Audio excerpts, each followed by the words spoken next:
अब्दुल अलीम साहब, पहले आपकी तरफ आते हैं। ये बताइएगा कि जो हुकूमत का 5 साला माशी प्लान है जिसको उड़ान पाकिस्तान का नाम दिया है, उसमें कुछ ऑप्टिमिस्टिक टारगेट्स रखे हैं। मिसाल के तौर पे 2019 तक 6% जीडीपी ग्रोथ, 60 बिलियन की एक्सपोर्ट्स।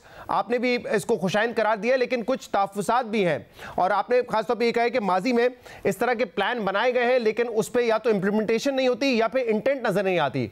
अब जो ये प्लान है, आपको लगता है कि हुकूमत ने बाकायदा इसका कोई एक्शन प्लान दिया है कि ये टारगेट्स अचीव कैसे होंगे? टू बी ऑनेस्ट नहीं, हमें ऐसा कोई अभी नजर नहीं आया है। लेकिन देखें, ये काफी अरसे के बाद ये प्लान सामने आया है, तो हमारी ख्वाहिश है कि एक तो ये कि आप जैसा आपने अभी शुरू में कहा कि हमारी अभी भी ओपिनियन है कि ये जो इन्होंने टारगेट्स दिए हैं इतने कोई एग्रेसिव नहीं है। और अब जैसे for example tax to GDP ratio इस वक्त और इन्होंने प्लान में दिया है कि 9.5% है और ये 14% हो जाएगा इन 6 ईयर्स। एज इट इज हमारा 10% इस साल हो रहा है, ठीक है ना। तो और अगर इस रफ्तार से हम चलते रहे तो हमारी इकोनॉमी जो है वो इतनी स्ट्रांग तो नहीं होगी। हमें आई थिंक फाइनेंस मिनिस्टर साहब जैसे कह रहे हैं वो ऑलरेडी कि ये ऑलरेडी 1-2 साल के अंदर 13.5% हो जाने चाहिए। इसके अलावा अगर आपको याद हो कि हमारी जो विजन 2020 थी जो 2015 में बनी थी, उसमें हमने 18% की टारगेट रखी थी ये टैक्स टू जीडीपी रेशियो। तो पाकिस्तान की जैसी इकोनॉमी जो है वो 14% पे 5 साल के बाद बहुत उसके लिए चैलेंजेस रहेंगे। तो इस टाइप के जो इन्होंने टारगेट्स दिखाए हैं उसको हम बात करेंगे। I think to be fair इसको हम अप्रिशिएट करते हैं कि एटलीस्ट इन्होंने कोशिश की है एक क्लैरिटी देने की। लेकिन लगता ये है कि इसमें एंगेजमेंट जो है वो जो की इकोनॉमिक स्टेक होल्डर्स हैं उनसे नहीं लिया गया है, क्योंकि ये सारी चीजें बहुत सारी चीजें क्लैरिफाई हो सकती थी। अब जैसे इन्होंने 5 ईज की बात की है, उसमें आईटी एक्सपोर्ट जो है उन्होंने कहा कि 10 साल वो 10 बिलियन की हो जाएगी। एज इट इज 3 बिलियन की है। अब पाकिस्तान से छोटा मुल्क है फिलीपींस, उसकी इस वक्त एक्सपोर्ट जो है वो, और हमसे आधी पॉपुलेशन है, वो एक्सपोर्ट आईटी की है 34 बिलियन। तो ये अगर हम इस तरीके से बढ़ते रहे तो हमें जो हमारे जो मसाइल हैं वो मैं नहीं समझता हूँ कि बहुत जल्दी हल हो पाएंगे। तो और भी ऐसे हमारे कंसर्न्स हैं, लेकिन जो बात हमने पहले कही है और अभी भी हम कहेंगे कि तो खैर प्लान की बात हो सकती है, लेकिन हमें सेटिस्फेक्शन चाहिए, हमें कॉन्फिडेंस चाहिए कि there is an implementation mechanism जो इसके साथ आएगा। इसका लेकिन आप कह रहे हैं कि स्टेक होल्डर से बात करनी चाहिए, तो क्या ये जो प्लान बनाए इसमें प्राइवेट सेक्टर को कॉन्फिडेंस में नहीं लिया गया है कि उनसे बातचीत करके कि क्या हम 60 बिलियन टारगेट अचीव कर सकते हैं एक्सपोर्ट्स का? उनसे किसी किस्म की कंसल्टेशन हुई है या नहीं हुई है इस पर? जी हमसे तो नहीं हुई है। We are the largest chamber of commerce. हमारा जो है हमें तो हमारे साथ एंगेजमेंट नहीं हुई है। और हम लगता भी है कि जो I think to be fair ministry ने अपने प्लान में भी कहा है कि ये मिनिस्ट्री ऑफ प्लानिंग का इनिशिएटिव है। एंड अच्छा, दूसरी चीज ये है कि इसमें कुछ चीजें प्लान में अच्छी हैं जो सोशल साइड पे, खास तौर से जो इन्होंने हेल्थ एक्सपेंडिचर को कहा है कि 1 to 3% ले जाएंगे, वो बहुत अच्छा है। स्कूल गोइंग चिल्ड्रन जो है 26 मिलियन जो है आउट ऑफ स्कूल है। अब ये तो कह दिया है कि हो जाएंगे स्कूल में, वो कैसे होंगे वो उस तरफ अभी इशारा इन्होंने कोई नहीं दिया है। तो मैं इस पर आता हूं दोबारा, मुझे अगर मौका दें राहिल इकबाल साहब, क्योंकि हम देख रहे हैं कि पिछला 1 साल पाकिस्तान में जो इंटरनेट है उसके हवाले से कई मसाइल रहे हैं। कभी बंदिश हो जाती है, कभी जो है स्पीड के मामला आ जाते हैं। हुकूमत पहले तो ये मानने को तैयार नहीं थी कि इंटरनेट के हवाले से इशूज हैं, अब वो कहते हैं कि नहीं, अगर इशूज हैं तो उससे नुकसान नहीं हुआ है। लेकिन अब जो ये प्रपोजल दिया गया है या जो प्रोजेक्शन है कि जो साइज होगा आईटी इंडस्ट्री का 5 बिलियन हो जाएगा, एक्सपोर्ट्स को 10 बिलियन पे लेके जाएंगे, कितने रियलिस्टिक है और इसके लिए क्या करने की जरूरत है? हदफ हासिल करने के लिए क्या किन किन चीजों की जरूरत होगी हमें?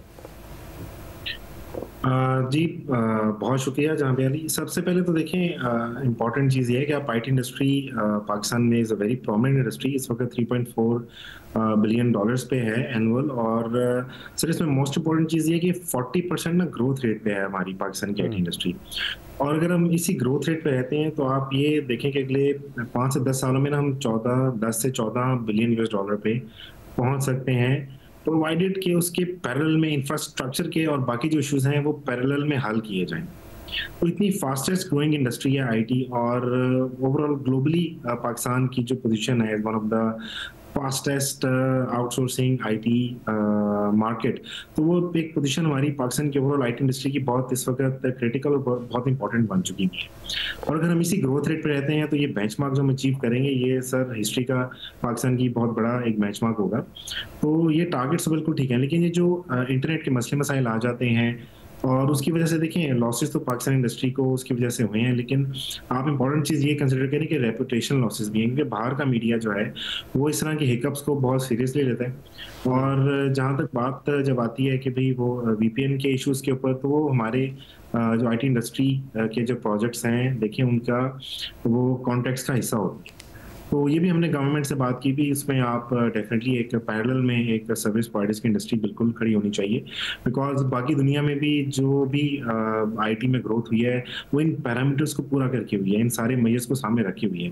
हमारी इंटरनेट की एपेटाइट कंटिन्यूसली बढ़ रही है, उसके लिहाज से फाइबराइजेशन का होना, उसके लिहाज से 5G, उसके लिहाज से जो हमें इंफ्रास्ट्रक्चर ग्रोथ चाहिए इंटरनेट में, वो लाजमी है कि इन पैरेलल में उस पर काम किया जाए ताकि चोक ना हो इंटरनेट, और पाकिस्तान की आईटी कंपनीज जो हैं वो ज़्यादा से ज़्यादा बिजनेस जो है वो दुनिया का उठा सकें।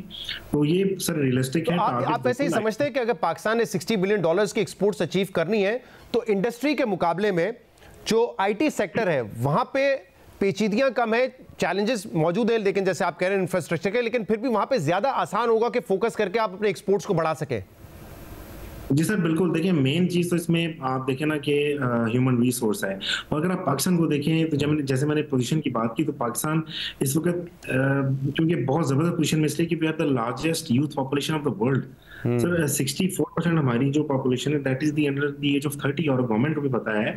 और देखिए गवर्नमेंट ने इटसेल्फ SIFC है, टेक डेस्टिनेशन है, PSAB है, पाशा है, सारे इदारों ने मिलके आईटी के एक्सपोर्ट को फोकस किया है, और बड़ा इसके ऊपर गवर्नमेंट ने और आईटी सेक्टर ने इटसेल्फ काफी ह्यूजली हेविली इन्वेस्ट किया है। सही। हमारी भी private sector, public private sector universities हैं, इंक्यूबेशन सेंटर्स खोल रहे हैं, NICs हैं। So overall growth is very promising, लेकिन हमें इससे ज्यादा चाहिए, हमें इंफ्रास्ट्रक्चर बेहतर चाहिए, और यूथ के ऊपर जो गवर्नमेंट प्रोग्राम लेके आ रही है ताकि स्किल्ड रिसोर्सेज ट्रेन हो सके। क्योंकि अभी हमें जो अभी भी आप किसी भी आईटी कंपनी से पूछ रहे हैं, they need people, they need resources. अभी भी हर आईटी कंपनी के पास 10 से 15% लोगों का शॉर्टेज है कि वो कह रहे हैं कि हम ये लोग इस पर्टिकुलर फील्ड के लोग नहीं हायर कर पा रहे, हमें मार्केट से नहीं मिल रहे। तो उसके लिए गवर्नमेंट ने इस पर भी काम पैरेलल में किया, और आईटी कंपनीज खुद भी अपने जो है ट्रेनिंग प्रोग्राम्स, क्योंकि हुकूमत ने इस प्लान में ये कहा है कि हम हर साल 2 लाख आईटी ग्रेजुएट्स जो हैं वो भी तैयार करेंगे। अब्दुल अलीम साहब मुझे बताइएगा, क्योंकि मैं पाकिस्तान बिजनेस काउंसिल का भी स्टेटमेंट देख रहा था, और उनका एक कंसर्न ये है कि जो कंपेटिटिव एनर्जी प्राइस की हम बात करते हैं उस पर ज़्यादा फोकस नहीं किया गया है इस पूरे उड़ान पाकिस्तान के प्लान में। दूसरा वो ये कह रहे हैं कि जो प्राइवेट सेक्टर है उसको एतमाद देने की, कॉन्फिडेंस देने की ज़रूरत है, क्योंकि जिस तरीके से IPPs के साथ रीनिगोशिएट किया है उससे जो है उनका कॉन्फिडेंस ख़त्म हुआ है, वो उसको धचका पहुँचा है। क्या कहेंगे इन दोनों इशूज़ पर आप? देखिए ये फॉरेन ये IPPs का मामला तो खैर जैसे आपने जिक्र किया, हम लेकिन in general foreign investor, speaking for foreign investor, वो देखें ये चीज कंसिस्टेंसी ऑफ पॉलिसी चाहते हैं और ऑनरिंग ऑफ द एग्रीमेंट चाहते हैं। इसी तरीके से यहाँ पे जो कोर्ट का प्रोसेस है वो बड़ा लंबा है, तो हमारा कंसर्न भी यही है कि आई थिंक आप अच्छा एग्रीमेंट या करें या बुरा करें उसको ऑनर जरूर करें, और अगर आपको इश्यूज हैं तो रीनिगोशिएट करें, लेकिन under the transparent international environment. तो ये IPPs के ऊपर मैं स्पेसिफिकली नहीं कह रहा हूं, लेकिन बहरहाल इसका मैसेज तो गलत गया है। सही, लेकिन वो हुकूमत तो यही कह रही है ना कि इसके जरिए हम एनर्जी प्राइसेस को कम करेंगे ताकि इंडस्ट्री कंपेटिटिव बने। आपको लगता है कि ये हो सकेगा? ये देखिए ये जरा टेक्निकल सवाल है, इसके ऊपर मैं कमेंट नहीं दे सकता हूं, लेकिन जरूरत तो है कि वैसे एनर्जी प्राइसिंग जो है वो स्टेबलाइज की जाए, लेकिन ये अगर एग्रीमेंट्स में अपॉर्चुनिटी थी और गवर्नमेंट ने लीगली किया है तो I think we can not comment on this. But with current energy prices आपको लगता है कि एक्सपोर्ट्स ग्रो हो सकते हैं?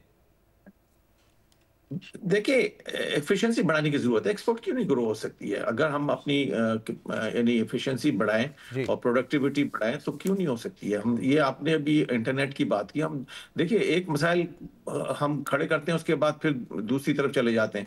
तो हम क्यों यानी लोगों को काम क्यों नहीं करने देते हैं स्मूथली? टैक्स के इश्यूज में हम इन्वॉल्व कर देते हैं, 10 चीजों में और हम इन्वॉल्व कर देते हैं। तो लोगों को हर कंट्री में जो है वो कंसिस्टेंसी और पॉलिसी होती है, ये जरूरी है लोगों कि को इत्मीनान। तसलसल हो पॉलिसीज का। बहुत बहुत शुक्रिया।